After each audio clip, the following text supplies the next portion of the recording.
tendo se retirado de Saul o espírito de quem, gente? O espírito de quem, gente? Está acompanhando ou não está? 1 Samuel 16, verso 14. Podemos? Vamos lá, vou de novo. Tendo se retirado de Saul o espírito de quem? Do Senhor. Da parte deste, um espírito maligno o atormentava. Então os servos de Saul lhe disseram: eis que agora um espírito maligno enviado de Deus, o que tem feito com Saul? Te atormenta. Então, gente, prestem atenção. Duas coisas importantíssimas aqui. O Espírito Santo se retira de Saul e Deus envia um espírito maligno para atormentá-lo. Pastor, mas foi Deus que enviou o espírito maligno para atormentar Saul? Foi o próprio Deus que enviou o espírito maligno. Agora entenda uma coisa. Por que Deus se retirou de Saul? Porque Saul havia desobedecido. Saul havia desobedecido, e como ele havia desobedecido e não houve no coração dele arrependimento algum, o que o Espírito Santo fez? Saiu dele. Agora uma coisa importante, pessoal, é bom explicar isso, porque tem gente que confunde as coisas.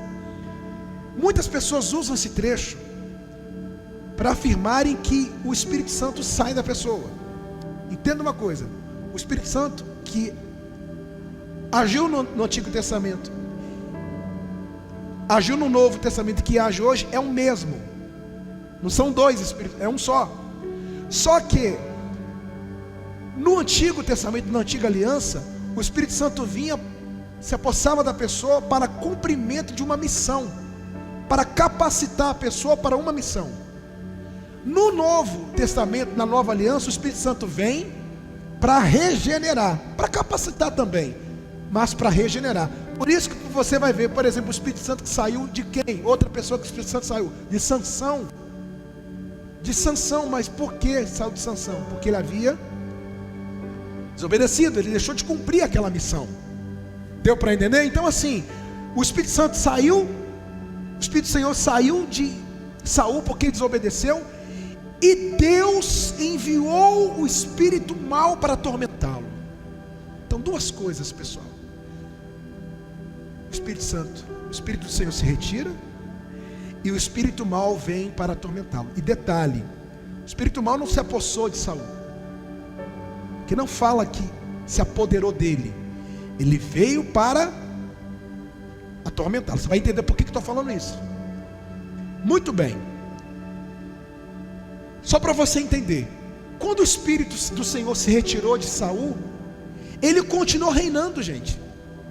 Não pense você que o Espírito Santo se retirou dele, o Espírito do Senhor se retirou dele e ele já largou o trono. Não, ele ficou por alguns anos ainda no trono. Peraí, pastor, não. Deus se retirou e ainda ele continuou no trono e continuou fazendo sem Deus. Sem Deus e com o espírito mau atormentando. Qual foi a ideia de Deus? Que quando ele não está no controle, você pode até fazer, mas será atormentado. Ele até reinava, ele estava como rei, mas porém um rei atormentado por não ter com ele mais quem, gente? Deus. Problemas todos nós temos, mas os filhos de Deus não estão atormentados. Ninguém, quem está em Jesus está atormentado. Não tem ninguém atormentado em Cristo. Se eu estou em Jesus, como é que eu vou vir atormentado? Não tem como. Agora, sem Ele, aí sim. Então Deus se retira e o mal vem para atacá-lo. E aí, continuando, no verso 16 diz assim: Manda, pois, Senhor nosso, que teus servos que estão em tua presença busquem um homem que saiba tocar harpa. E será que quando o espírito maligno da parte do Senhor vier sobre ti, então ele dedilhará e te acharás melhor. Então, gente, preste atenção, por favor. Alguns falam que era algo melancólico, né? Esse tormento de Saul era algo melancólico. Então o que eles falaram, os servos dele? Ordena a gente para buscar alguém para dedilhar a harpa, para que o Senhor se sinta melhor. Não é isso que a música faz? Quando você, né, coloca lá uma música na cozinha, no quarto, na sala, o que a música faz com o ambiente? Melhora o ambiente. Há comprovações científicas que a música mexe com o corpo. Por isso, quando a pessoa está lá exercitando na academia, né, ela coloca uma música, a música mexe com o corpo. Então ela mexe com as emoções.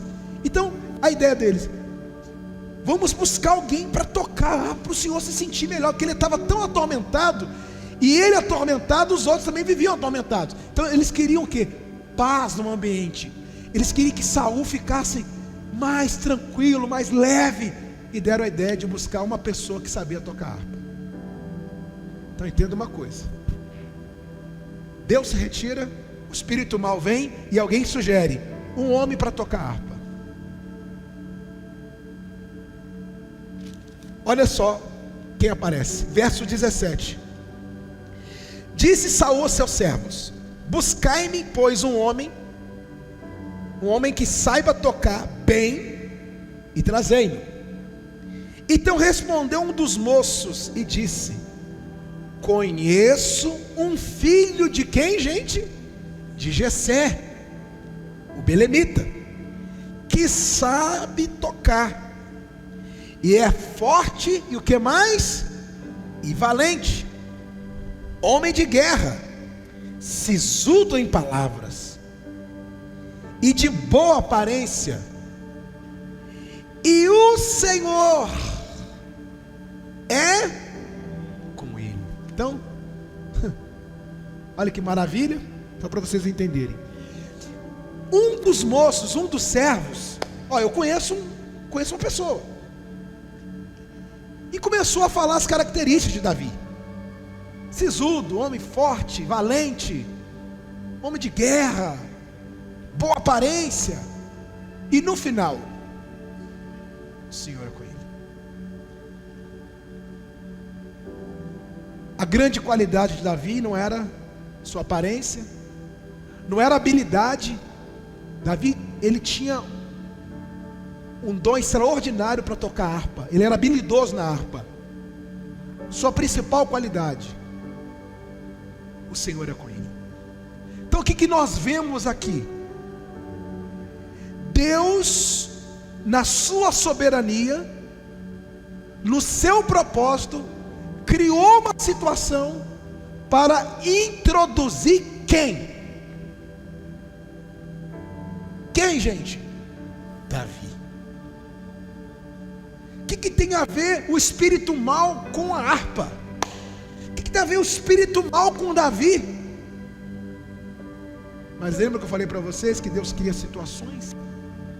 Então, quando Deus quer cumprir o seu propósito, são situações inesperadas. Inesperadas.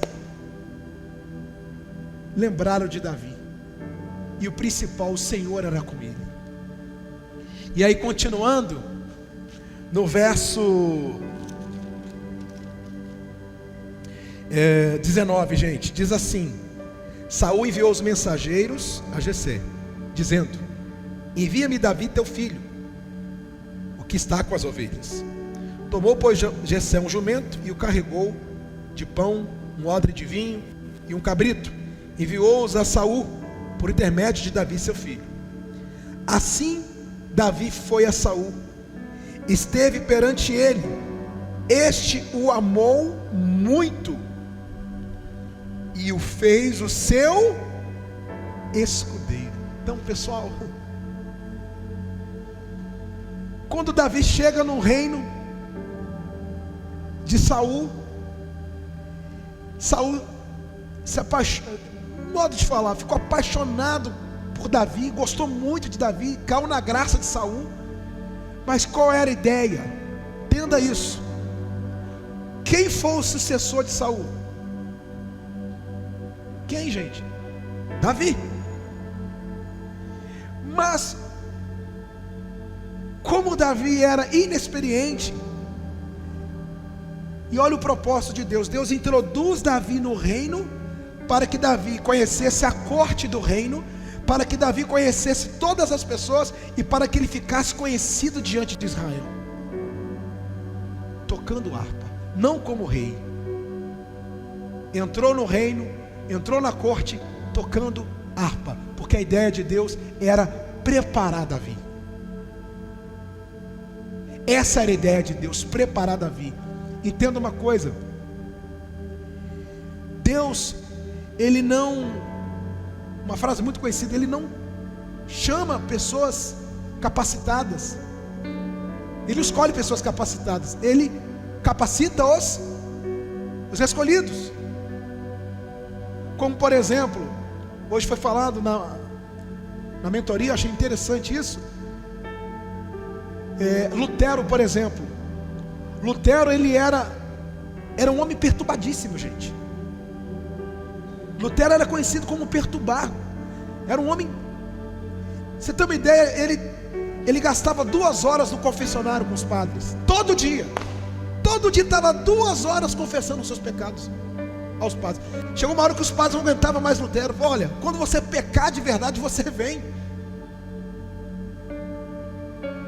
E foi um grande reformador. Foi o que? Então olha só quem Deus chama. Mas Lutero, que era um monge, sim, até que um dia a ficha caiu, Romanos 1, que ele entendeu que todavia o justo vive pela fé. Foi o start para entender que não são as obras, mas sim a graça. Então Deus usou quem? Um que já estava ali. Então Deus leva, quando Deus quer, Ele prepara, Ele tem os seus caminhos. Ele tira aqui, coloca aqui. Introduziu Davi como um tocador de harpa, para ser conhecido. E um detalhe muito importante, antes dele chegar no reino, Saul já sabia que Deus era com ele.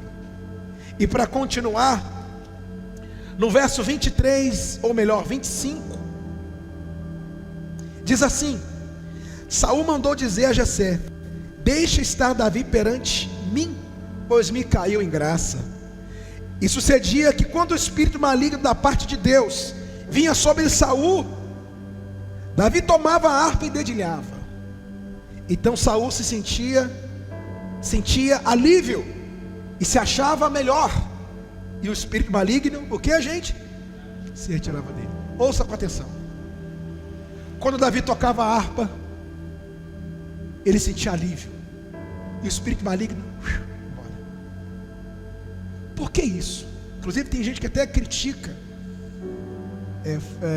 os que são contra louvor, acho que louvor é emoção. Não tem nada a ver essa passagem com emoção. O louvor tem que existir. O louvor é louvor a quem? A Deus. O louvor é adoração a Deus. Não tem nada a ver. Muitos usam esse trecho para falar, tá vendo? Que música, emoção, não tem nada a ver. O que acontece aqui? Saul sabia que Deus era com Davi. Então todas as vezes que Davi tocava, o espírito maligno se retirava, o tormento acabava. Qual era a ideia? Quem estava tocando tinha Deus com ele, e quem recebia o som daquilo, Deus havia se retirado. Qual era a mensagem que Deus estava trazendo para Saul? Que quando ele está presente, não há tormento, não, é alívio. Olha a diferença de alguém que tem a minha presença, Saul, e alguém que não tem. E por que Saul não tinha mais? Porque ele havia desobedecido. coração dele não foi humilde para um arrependimento, e Deus havia se retirado, diferentemente de Davi. Então Deus quer isso, Deus quer um coração nele, Deus quer que nós estejamos nele. Sofreremos lutas, perseguições, mas teremos alívio. Pode vir o que for, pode acontecer o que for, que quem está em Deus tem alívio. E foi uma maneira de Deus mostrar para Saul que o sucessor dele, embora mais para frente nós vamos ver, no domingo a gente vai ver a inveja de Saul. Saul amou Davi, gostou muito dele, mas não ficou nisso não. Depois ele virou o cão para cima de Davi. Ele ficou com inveja de Davi, de tal maneira que o povo começava a gritar, o povo fazia música: Davi matou tantos, Saul matou tantos. E ele começou a ficar com inveja de Davi. Ficou com inveja porque Davi era bom. Davi tinha uma qualidade que ele não tinha mais. Deus era com ele. Era com ele. Então, olha a diferença, né? A gente vai falar sobre, domingo a gente vai falar sobre a inveja, mas é outro assunto, porque envolve Jonatas também. Então eu não quero entrar não, mas você vê a diferença. E para finalizar isso, essa passagem, essa mensagem tão gloriosa, João 5,5 diz assim: eu sou a videira. Posso ler? Eu sou a videira e vós os ramos. Quem permanece em mim e eu nele, esse, o que, gente? Dá muito fruto, porque sem mim nada podeis fazer. João 15,5, falei 5,5, né? João 15,5: eu sou a videira, vós os ramos. Quem permanece em mim e eu nele, esse dá muito fruto, porque sem mim nada podeis, o que, gente? Fazer. Pastor Joel, mas vem cá, o que esse versículo tem a ver com a história de Saul e Davi? Tudo. Jesus diz: eu sou a videira e vós os ramos. Bom, videira e ramo. Quem permanece aqui produz o que? Fruto. Então vamos lá. Frutos apareceram na vida de Davi? Sim. Por que apareceram? Porque o Senhor era com ele, e ele era com o Senhor. Ele permaneceu em Deus, e Deus permaneceu nele, produziu frutos. E finalizando, por que fez o que fez? Porque ele estava em Deus. Por isso que Jesus disse: sem mim nada podeis. Quando Saul desobedeceu, ele tentou na força do braço, ele tentou ir naquilo que ele achava que era certo. O que ele fez? Ele menosprezou Deus. Ele disse: ó Deus, é como se ele estivesse falando: olha, o Senhor falou isso, mas eu acho melhor fazer isso. Ou seja, eu vou fazer do meu jeito. Ele é a videira e nós somos ramos. Os frutos bons que aparecem hoje na nossa vida, pastor Valdemir, os bons frutos que aparecem hoje, não aparecem porque somos bons. Não. Eu estava estudando semana passada, até, eu não sei se eu coloquei no grupo isso, frutos de justiça. O que são frutos de justiça? Sabe o que são frutos de justiça? Aquilo que é produzido em nós porque foi plantado. A graça foi plantada aqui dentro, a raiz foi plantada aqui dentro, a semente foi plantada, chamada graça. E nós somos ramos, estamos ligados a essa videira. Bom, se foi plantado, estamos nela, o que vai aparecer? O que vai aparecer, gente? Frutos. Os frutos vão aparecer. A única maneira de você identificar um cristão não é porque ele carrega uma Bíblia, não é porque ele frequenta uma igreja. A única maneira de você identificar um cristão, que frutos são vistos em sua vida. Amém? Você vê que antigamente, e isso pode um dia acontecer, se você buscar a história dos mártires aí, você vai ver cada história. Por exemplo, quando teve lá aquele incêndio em Roma, a culpa caiu sobre os cristãos.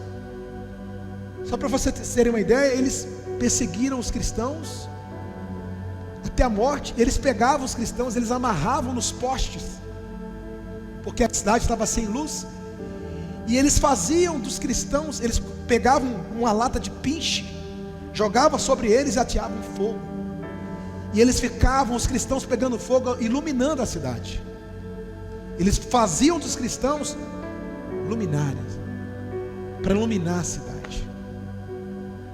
Homens que não negavam a sua fé, homens que permaneceram em Cristo, até mesmo em face da morte.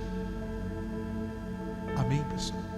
Então, que estejamos em Cristo, que estejamos com Ele e Ele com a gente, porque sem Ele nada podemos fazer. A diferença de Davi para Saul: o pecado de Davi foi bem mais cabeludo do que o pecado de Saul, muito mais, a grosso modo. Só que uma diferença: Davi, coração arrependido em Deus, e Saul não. Por isso que Deus havia se retirado. E o interessante é que aqui no Salmo 103, Davi, falando um pouco dos pensamentos que ele tinha para com Deus, como que Davi, ele via Deus, Salmo 103, no versículo 16 em diante. E é bom lembrar que quando Deus, se nós vemos o caso de Lutero, Davi, Pedro, todos os homens, mulheres que Deus no passado os escolheu para a obra dele, para propagar o Evangelho, Deus nunca escolheu e nunca vai escolher pessoas certinhas. Nós estamos falando sobre isso, pessoas que aos olhos humanos são pessoas desequilibradas, sem condições alguma, mas são esses que Deus escolhe. Olha para você ver, e hoje nós entendemos por que Deus escolheu Davi. E aqui ele no Salmo 103, ele fala um pouco da misericórdia de Deus. Salmo 103, versículo 16. Vamos no versículo 17. Mas a misericórdia do Senhor é de eternidade e eternidade sobre os que o temem, a sua justiça sobre os filhos dos filhos, para os que guardam a sua aliança, e para que os que se lembram dos seus preceitos, os que os cumprem. Olha que interessante, versículo 19: nos céus estabeleceu o Senhor o seu trono, e o seu reino domina sobre tudo, quer dizer, a soberania dele. Bendizei o Senhor, todos os seus anjos. Que maravilha. Então, igreja, você veja bem que a soberania de Deus, a graça de Deus, a misericórdia de Deus alcançou esses homens e vai alcançar outras pessoas, não é porque são qualificados, mas é pela entrega e pela sinceridade, como o caso de Davi. Exato. E assim, a misericórdia de Deus, Davi era melhor que Saul? Não. Não é questão de ser melhor. Aos olhos humanos era um desqualificado, até para o pai. Exato. Mas para Deus ele era o mais qualificado pelo coração dele. Exatamente. Então é tão glorioso de ver que tudo é Deus, pessoal. Tudo é Deus, Tudo é nele, é Ele sempre. O Antigo e o Novo Testamento, ambos já falavam. No Antigo, já se falava da Santíssima Trindade, do Pai, do Filho e do Espírito Santo. Jesus já existia. Então, quando fala o Senhor era com ele, a Santíssima Trindade, os três uma pessoa só. Então, assim, o que a gente vê aqui, como o senhor bem colocou, é a misericórdia dele e a soberania dele. Se não é isso, acabou. Se não é a misericórdia dele, pode ser quem for. A pessoa pode ser boa, pode ser boazinha, faz bem, não faz mal a ninguém, Se não é a misericórdia dele, a soberania dele, acabou. O interessante é que Deus o escolheu não foi pelos afazeres dele, pela intenção dele, pelo coração dele. Exato. E Deus sabe, Deus conhece o interior do ser humano, sonda mentes e corações. Fiquem de pé, por gentileza, gente. Que maravilha. O Senhor era com ele, acabou. O Senhor era com ele. Feche os seus olhos. Senhor, obrigado por essa palavra, Deus. Tudo que mais importa para nós é estar em Ti. importa o que fazemos, queremos estar em Ti. Saul, mesmo o Senhor se retirando dele, ele ficou por um tempo ainda no trono. A questão não era a posição, porque ele continuou com a posição. A questão, Deus, o problema era que o Senhor havia se retirado, e a prova disso é que ele vivia atormentado. Senhor, sabemos que esse mundo está atormentado, o mundo jaz no maligno, pela falta de Tua presença, pela sede de Tua presença, ó Pai. Estamos nesse mundo, ó Deus, mas graças a Ti, o Senhor não permite tormento em nossa alma. Não, o Senhor nos traz alívio, ó Deus. Eu Te exalto, Te louvo e Te agradeço por tudo que o Senhor tem nos dado. Agradeça a Ele. Senhor, eu Te louvo e Te agradeço, ó Pai. O Senhor tem cuidado da gente. O Senhor nos restaurou, Pai. Nunca houve Te adoramos, noite, Senhor, que pudesse impedir o nascer do sol, a esperança. E não há problemas que possa impedir as mãos de Jesus a me ajudar. Haverá um milagre dentro de mim. Vem descendo um rio pra me dar a vida. Esse rio que emana lá da cruz, do lado de Jesus. Haverá um milagre dentro de mim. Vem descendo um rio pra me dar a vida. Esse rio que emana lá da cruz, do lado de Jesus. Esse é o nosso Deus. Aquilo que parecia impossível, esse é o nosso Deus. aquilo que parecia não ter saída, aquilo que parecia ser minha morte, mas Jesus mudou minha sorte. Sou um milagre, estou aqui. Aleluia, Deus, obrigado, Senhor. Aquilo que parecia impossível, aquilo que parecia não ter saída, aquilo que parecia ser minha morte, Esse é o nosso Deus. mas Jesus mudou minha sorte. Sou um milagre, estou aqui. Usa-me, Usa-me, sou o teu milagre. usa-me, Usa-me, usa-nos, Senhor. eu quero te servir. Usa a nossa vida, Pai. Usa-me, sou a tua imagem. Usa-me, ó filho de Davi. Aquilo que parecia impossível, Adoramos, ó Pai, a nossa vida entregamos em Tuas aquilo mãos. que parecia Usa, Deus. não ter saída, Estejamos sempre em Ti, Pai. aquilo que parecia ser minha morte, mas Jesus mudou minha sorte. Sou um milagre, estou aqui. Obrigado, Senhor. Usa a nossa vida, Deus. Queremos ser vasos em Tuas mãos, instrumentos em Tuas mãos. Obrigado, ó Pai. E nos conduza sempre, sempre. Somos ramos, o Senhor é a videira. E que através do Senhor frutos de justiça sejam produzidos, ó Deus, para a honra e glória do Teu nome. E os que creem, digam amém. Graças a Deus.